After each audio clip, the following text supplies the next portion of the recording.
Liberalisme Jepang terbentuk pada abad ke-19 sebagai reaksi terhadap masyarakat tradisional. Pada abad ke-20, liberal secara bertahap menjadi sinonim untuk konservatif. Sebenarnya, ada banyak ideologi yang tercipta di dunia ini, khususnya dalam hubungan internasional.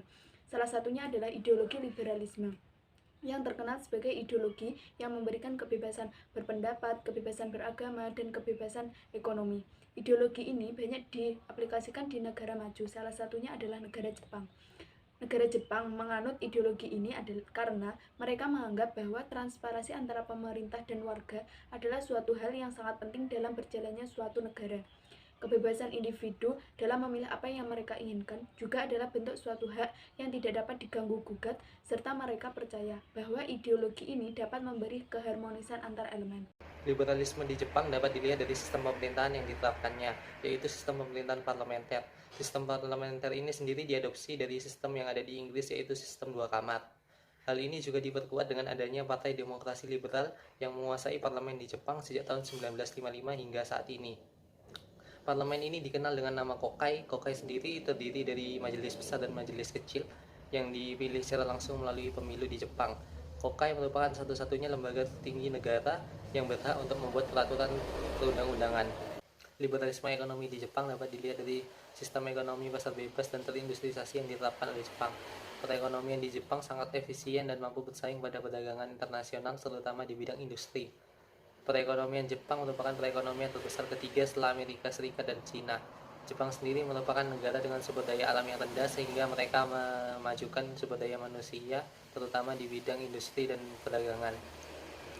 Liberalisme di bidang sosial dan budaya di Jepang dapat dilihat pada konstitusi di Jepang yang membebaskan masyarakatnya untuk beragama maupun tidak beragama, dan dapat dilihat dari kehidupan masyarakat Jepang yang disiplin dan menghargai waktu. Kelebihan ideologi liberal di Jepang.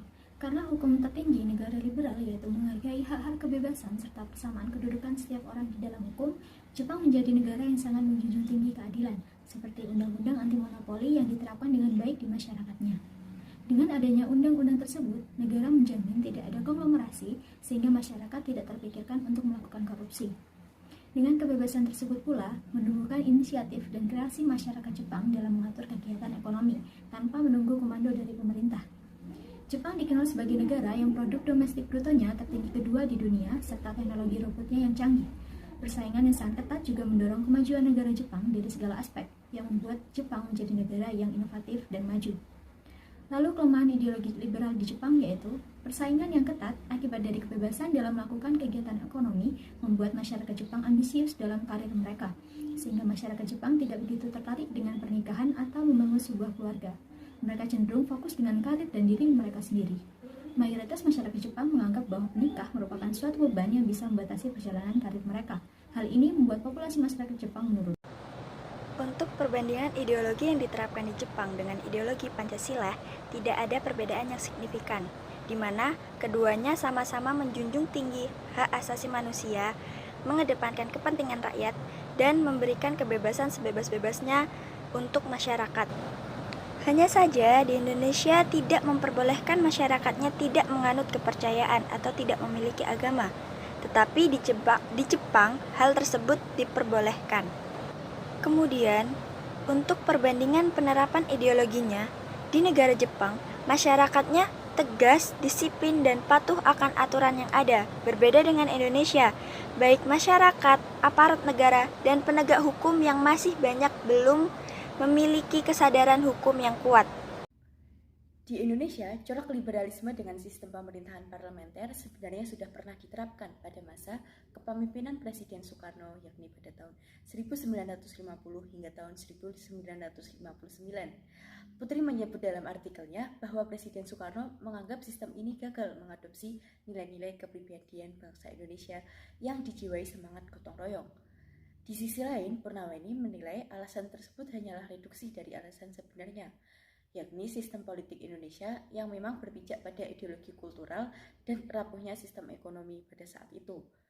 Dengan demikian, liberalisme tidak cocok jika diterapkan di Indonesia, karena ketidaksesuaian dengan kultur yang ada.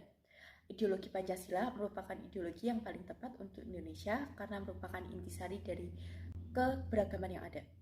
Kesimpulan yang dapat kita ambil dari ideologi liberalisme Jepang yakni negara Jepang memilih hidup bersama liberalisme karena dianggap ideologi ini dapat memberi keharmonisan antar elemen yang ada. Ideologi ini tampak pada sistem pemerintahan yang berlaku di Jepang yakni sistem pemerintahan parlementer yang lebih dikenal dengan Kokai. Penerapan ideologi ini juga dapat dijumpai pada sistem ekonominya yang menganut sistem ekonomi pasar bebas dan terindustrialisasi. Dalam aspek keagamaan, pemerintah menjamin kebebasan untuk yang ingin beragama maupun yang tidak ingin beragama. Liberalisme membawa masyarakat Jepang yang sebelumnya telah terkenal dengan budaya moral yang kuat menjadi masyarakat yang menjunjung tinggi keadilan dan HAM. Selain itu, sistem ekonomi pasar bebas berhasil memacu masyarakatnya menjadi semakin inovatif. Namun karena iklim kebebasan tersebut membuat masyarakat Jepang mengesampingkan kebutuhan berkeluarga, dikarenakan fokus untuk mencapai tujuan pribadi lainnya. Hal ini nyatanya berdampak pada penurunan populasi masyarakat Jepang. Tidak banyak perbedaan pada nilai-nilai ideologi antara liberalisme Jepang dengan Pancasila. Yang paling kentara pada sistem pemerintahan dan aspek keagamaan. Selebihnya perbedaan ditemukan pada bagaimana penerapan ideologi tersebut di masyarakat. Pada faktanya, apabila kita menempatkan liberalisme di Indonesia, hal tersebut kurang sesuai. Dibuktikan dengan penerapannya yang pernah terjadi. Ideologi Pancasila merupakan ideologi yang paling tepat untuk Indonesia karena merupakan intisari dari keberagaman yang ada di Indonesia.